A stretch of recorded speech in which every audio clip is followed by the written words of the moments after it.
Hello my dear students, world in the 20th century എന്നുള്ള chapter നമുക്ക് continue ചെയ്യാം. Last ക്ലാസ്സിൽ നമ്മൾ imperialism, colonialism and capitalism terms എന്താണ്, ദാറ്റ്സ് ഇഫക്ട്സ് എന്തൊക്കെയാണ് എന്നുള്ളതൊക്കെ പഠിച്ചു കഴിഞ്ഞു. ഇനി ഇംപീരിയലിസം കൊണ്ട് കുറേ ഇഫക്ട്സും നമ്മൾ പഠിച്ചു കഴിഞ്ഞു. Imperialism at last led to the first world war. At last led to the World War. How it happened, that we are going to study today's topic. അപ്പോൾ നമ്മൾ മനസ്സിലാക്കി അവർ ഡോമിനൻസ്, മറ്റ് രാജ്യത്തിൻ്റെ വീക്കർ സെഷൻ ഓഫ് കൺട്രീസിലെ dominance എടുക്കാൻ നോക്കുകയാണ് ചെയ്യുന്നത്. Politically, economically and culturally അവർ ഡോമിനേറ്റ് ചെയ്യാൻ നോക്കുന്നതിനെയാണ് ഇംപീരിയലിസം എന്ന് പറയുന്നത്. അപ്പോൾ ഈ ഇംപീരിയലിസം ഒരു കോമ്പറ്റീഷനായിട്ട് മാറുകയാണ് ചെയ്യുന്നത്. അതാണ് എന്തിന് വഴിതെളിയിക്കുന്നത്? വേൾഡ് വാറിന് വഴിതെളിയിക്കുന്നത്. Okay, the conflicts among the imperialist powers ultimately led the entire world to a war. So competition led to conflicts among them and caused mutual distrust and enmity. എന്താണ് ഇങ്ങനെയുള്ളത്? അവരുടെ ഉള്ളിൽ തന്നെ ഒരു ശത്രുതയും അതേപോലെ തന്നെ അവരുടെ തമ്മിലുള്ള ഒരു അണ്ടർസ്റ്റാൻഡിങ്ങിൽ ഒരു ട്രസ്റ്റിന് കളങ്കം വരികയും ഒക്കെ ചെയ്യാൻ തുടങ്ങി. This further drop the Nations for the signing off military alliances. അപ്പം അവരെന്ത് തുടങ്ങി? അവർ മിലിറ്ററി അലയൻസസിന് ഒരു തുടക്കം കുറിക്കുകയാണ് ചെയ്യുന്നത്. അപ്പം നമുക്ക് അതിന് കാണാം, triple alliance and triple entente വേറെ examples for the such alliance. അങ്ങനെ രണ്ട് ചേരികളായിട്ട് തിരിയാണ്, രണ്ട് ക്ലാസിഫിക്കേഷനായിട്ട് തിരിയാണ് ചെയ്യുന്നത്. ട്രിപ്പിൾ അലയൻസിൽ ജർമ്മനി, ഓസ്ട്രിയ, ഹംഗറി ആൻഡ് ഇറ്റലിയാണ് ഉണ്ടായിരുന്നത്. ട്രിപ്പിൾ ആൻറ്റിറ്റിയിൽ ഇംഗ്ലണ്ട്, ഫ്രാൻസ്, റഷ്യ ഇവരാണ് ഉണ്ടായിരുന്നത്. So the creation of this alliances led a war atmosphere in Europe. യൂറോപ്പിൽ ഒരു യുദ്ധത്തിന് ഒരു അറ്റ്മോസ്ഫിയറാണ് സൃഷ്ടിച്ചത്. They started manufacturing and buying lethal weapons. അപ്പോൾ അവർക്ക് വെപ്പൺസാണ് അവർ സ്റ്റോർ ചെയ്യാൻ തുടങ്ങി, വെപ്പൺസ് സ്റ്റോർ ചെയ്യാൻ തുടങ്ങി. ഡിഫറെൻറ്റ് സ്ട്രാറ്റജീസ് അവർ യൂസ് ചെയ്യാൻ തുടങ്ങി. Various strategies to succeed the imperial competitions. ഈ കോമ്പറ്റീഷൻസിൽ ഇംപീരിയൽ കോമ്പറ്റീഷന് ഞങ്ങൾക്ക് ഫസ്റ്റ് എത്തണം. We want to conquer most of the places, we want to make under our control എന്നുള്ളൊരു ടെൻഡൻസിയാണ് വന്നത്. നമുക്ക് ഈ കൺട്രി നമ്മളുടെ കൺട്രോളിലാക്കണം, ഇത് നമ്മളുടെ കോളനി ആക്കണം എന്നുള്ളൊരു ഇത് വരാൻ തുടങ്ങി. അതിനവർ ഡിഫറെൻറ്റ് സ്ട്രാറ്റജീസ് യൂസ് ചെയ്തു. അതിലൊരു സ്ട്രാറ്റജിയാണ് aggressive nationalism. The European nation use aggressive nationalism to invade other countries. Aggressive nationalism means അതിയായ ദേശസ്നേഹം. അതുകൊണ്ട് തന്നെ എന്താണ്, എൻ്റെ കൺട്രിയെ ആർക്കും വിട്ടുകൊടുക്കില്ല എന്നുള്ള ഒരു ഇത് അവരിലേക്ക് ഉണ്ടാക്കുക എന്നുള്ളതാണ് മെയിനായിട്ട്. So because of that, various movements in Europe were offshoot of aggressive nationalism. Aggressive nationalism ഒരു മെത്തേഡാണെന്ന് നമ്മൾ കണ്ടു. സോ അഗ്രസീവ് നാഷണാലിസം വെച്ച് കുറേ മൂവ്മെൻറ്റ്സ് അവിടെ നടന്നിട്ടുണ്ട്. അതിൽ 3 മൂവ്മെൻറ്റ്സ് നിങ്ങളുടെ ടെക്സ്റ്റിൽ തന്നെ കാണാം. Pan slave movement, pan German movement, revenge movement. അങ്ങനെ 3 മൂവ്മെൻറ്റ്സ് ഉണ്ട്. അതായത് പാൻ സ്ലേവ് മൂവ്മെൻറ്റ് എന്ന് പറഞ്ഞിട്ടുണ്ട്, Russia wants to unite the Slavic people of Serbia, Bulgaria, Greece etcetera in western Europe under her leadership. For this, pan-slave movement was formed with the help of Russia. റഷ്യക്ക് എന്ത് ചെയ്യണമായിരുന്നു? Serbia, Bulgaria, Greece എന്നുള്ള സ്ഥലങ്ങളൊക്കെ അവരുടെ സ്വന്തം അധീനതയിലാക്കാൻ വേണ്ടിയിട്ട്, അവരുടെ ലീഡർഷിപ്പിലാക്കാൻ വേണ്ടിയിട്ട് അവർക്ക് ഒരു മൂവ്മെൻറ്റ് സ്റ്റാർട്ട് ചെയ്തു. അതാണ് റഷ്യൻ്റെ ഹെൽപ്പോട് കൂടിയിട്ട്, അതാണ് pan slave movement. The same itself happened in the Pan-German movement also to establish dominance in Central Europe and Balkan provinces. Germany planned to unite the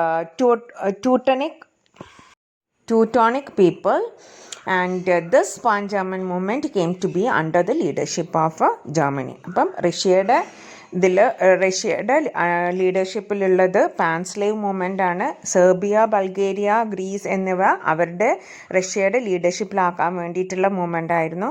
pan German എന്ന് പറയുന്നത് ജർമ്മനി യുണൈറ്റ് ചെയ്യാൻ വേണ്ടിയിട്ട്, അതായത് central Europe and Balkan provinces ജർമ്മനിയുടെ കീഴിലാക്കാൻ വേണ്ടിയിട്ട് നടന്നൊരു movement ആണ് pan German movement. ഇനി തേർഡ് വൺ നമുക്ക് നോക്കാം. റിവെഞ്ച് മൂവ്മെൻ്റ് ആണ്.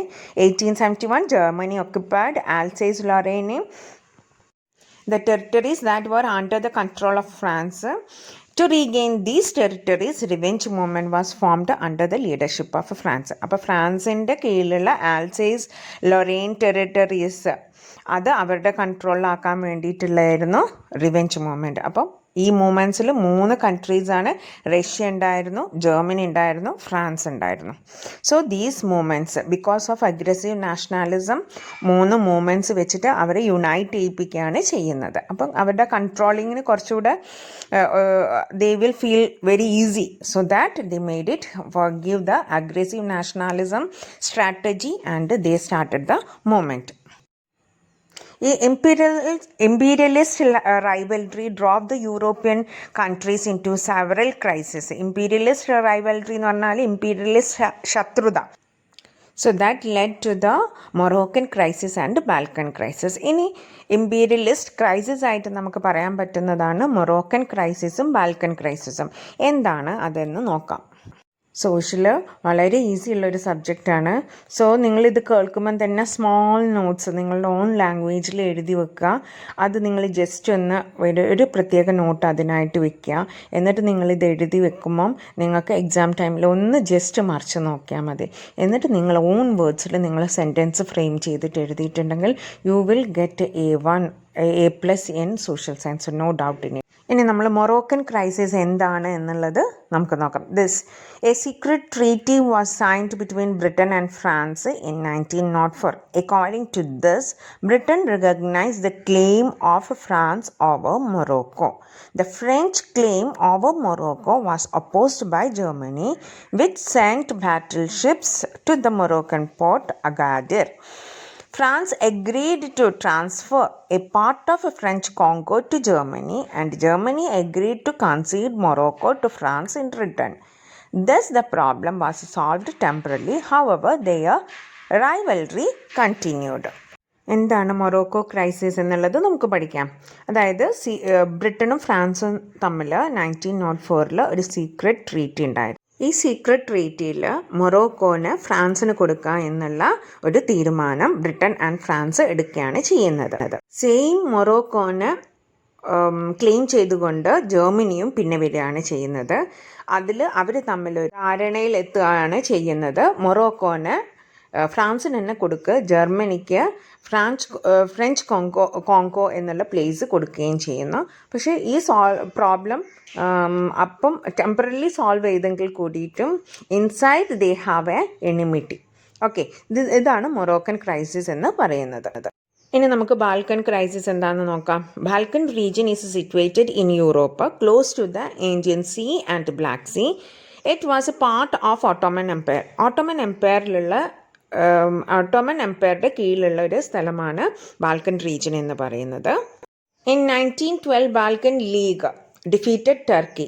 ബാൽക്കൻ ലീഗ് എന്തായി? ബാൽക്കൻ ലീഗ് എന്ന് പറയുന്നത് ഗ്രീസ്, ബൾഗേറിയ, സെർബിയ ആൻഡ് മൊണ്ടനേഗ്രോ ഇവർ അടങ്ങിയ ഒരു ലീഗ് ടർക്കിയെ തോൽപ്പിക്കുകയാണ് ചെയ്യുന്നത്. ഓട്ടോമൻ എംപയറിനെ തോൽപ്പിക്കുകയാണ്, ഡിഫീറ്റ് ചെയ്യുകയാണ് ചെയ്യുന്നത്. However, the conflict among the allied nations in sharing the benefits of war led to the breakup of the league and resulted in wars among them. അങ്ങനെ ഈ nations sharing the benefits of the war led to the breakup of the league. ഇവരെല്ലാവരും കൂടെ കൂടിയിട്ടാണ് Ottoman എംപയറിനെ defeat ചെയ്യുന്നത്. അപ്പം ഈ കിട്ടിയ നമുക്ക് ആ വാറിന് ലഭിച്ചത് മുഴുവനും അവർ തമ്മിൽ ഡിവൈഡ് ചെയ്യണം. ആ ഡിവൈഡ് ചെയ്യുന്നതിൽ അവർ തമ്മിൽ ക്ലാഷ് ഉണ്ടായിട്ട് അത് ഒരു ക്രൈസിസ് ആയിട്ട് മാറുകയാണ് ചെയ്യുന്നത്. അതാണ് ബാൽക്കൻ ക്രൈസിസ്. ഈ ക്രൈസിസ് ഒക്കെ ഈ ഫസ്റ്റ് വേൾഡ് വാറിന് ഒരു കോസായിട്ട് നിൽക്കുകയാണ്. പക്ഷേ ഇനി നമുക്ക് എന്താണ് ഇമ്മീഡിയറ്റ് കോസ് എന്നുള്ളത് നോക്കാം. When Austria laid the claim over Balkan region with the support of Germany, Serbia claim the region with the support of Russia. അപ്പോൾ ബാൽക്കൻ റീജിയ ഓസ്ട്രിയ ക്ലെയിം ചെയ്തപ്പം ആരുടെ സപ്പോർട്ടോട് കൂടിയിട്ട്? ജർമ്മനിയുടെ സപ്പോർട്ടോട് കൂടിയിട്ട് ബാൽക്കൻ റീജിയന് ക്ലെയിം ചെയ്തപ്പം the same place, same area, Balkan region ആർക്കും വേണം? Serbia claimed this region, സെർബിയക്കും വേണം. ഓസ്ട്രിയക്കും സെർബിയക്കും സെയിം റീജിയൻ. ഓസ്ട്രിയ ആരുടെ സപ്പോർട്ടാണ് വാങ്ങിയത്? ജർമ്മനിയുടെ. സെർബിയ റഷ്യയുടെ സപ്പോർട്ടും വാങ്ങിയിട്ട് ഈ സെയിം റീജിയന് വേണ്ടിയിട്ട് അവർ ക്ലെയിം ചെയ്യാൻ തുടങ്ങി. During this time the Serbian youth Gavrilo Princip assassinated Francis Ferdinand, the heir of throne of Austria, at the Bosnian capital Sarajevo in July 1914. അപ്പോൾ ഇവിടെ ഒരു ഇമ്മീഡിയറ്റ് കോസ് ഉണ്ടാകുന്ന എന്താണെന്ന് വെച്ചിട്ടുണ്ടെങ്കിൽ സെർബിയൻ യൂത്തായ ഗവാരിലോ പ്രിൻസപ്പ് ഫ്രാൻസിസ് ഫെർഡിനൻഡിനെ, അതായത് heir to the throne of ഓസ്ട്രിയയുടെ കിരീടാവകാശിയെ അസാസിനേറ്റ് കൊല്ലുകയാണ് ചെയ്യുന്നത്. അതാണ് ഇൻ ജൂലൈ 1914. അങ്ങനെ Austria held Serbia responsible for it and declare war on Serbia on 28 July 1914. ഓസ്ട്രിയ അതിന് കാരണക്കാരായിട്ട് സെർബിയന് പറയുകയും അവർ വാർ ഡിക്ലെയർ ചെയ്യുകയും ചെയ്യുകയാണ് ചെയ്യുന്നത് 28 July 1914. The allied nations rushed to help their allies. Almost all the nation in the world directly or indirectly involved in it. Therefore this war is known as first world war. അപ്പം നമുക്ക് ഈ ഇതിൽ സെർബിയൻ്റെ ഭാഗത്തും ഓസ്ട്രിയയുടെ ഭാഗത്തും almost എല്ലാ വേൾഡിലുള്ള എല്ലാ കൺട്രീസും ചേരിയായിട്ട് തിരിയാണ് ചെയ്യുന്നത്, രണ്ട് ഭാഗമായിട്ട് തിരിയാണ് ചെയ്യുന്നത്.